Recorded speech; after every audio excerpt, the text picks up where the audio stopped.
परमेश्वर कहता है, मैंने तेरी प्रार्थना सुनी है और तेरे आंसू देखे हैं।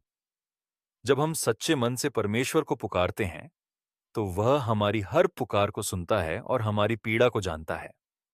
रानी एस्थेर ने अपने लोगों को बचाने के लिए 3 दिन का उपवास रखा।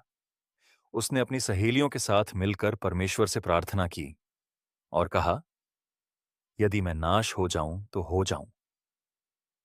परमेश्वर ने उसे अद्भुत साहस दिया। उपवास और प्रार्थना के बाद परमेश्वर ने एस्थेर की विनती स्वीकार की।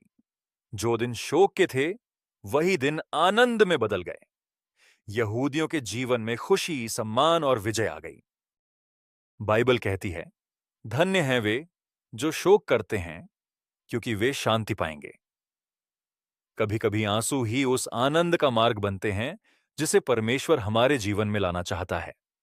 जब नीनवे नगर ने अपने पापों के लिए उपवास और प्रार्थना की, तब राजा ने आदेश दिया कि मनुष्य और पशु भी उपवास करें और परमेश्वर से दया मांगे। परमेश्वर ने उनका पश्चाताप देखा और दंड को टाल दिया। आज भी संसार में पाप बढ़ रहा है, लेकिन परमेश्वर कहता है, यदि मेरी प्रजा दीन होकर प्रार्थना करे तो मैं उनके देश को चंगा करूंगा। प्रार्थना और पश्चाताप से विपत्ति टल सकती है। हन्नाह नाम की 84 वर्ष की एक विधवा थी।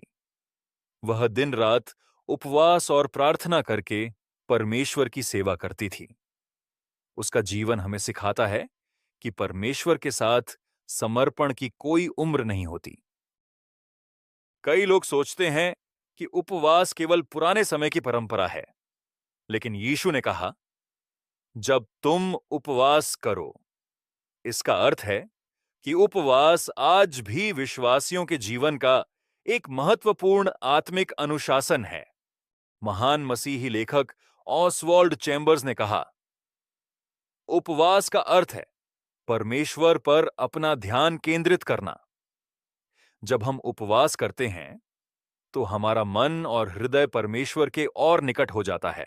परमेश्वर वादा करता है कि उपवास और प्रार्थना के दिन अंत में आनंद और उत्सव के दिन बन जाएंगे। जब हम परमेश्वर को खोजते हैं तो वह हमारे जीवन को आशा और आशीष से भर देता है।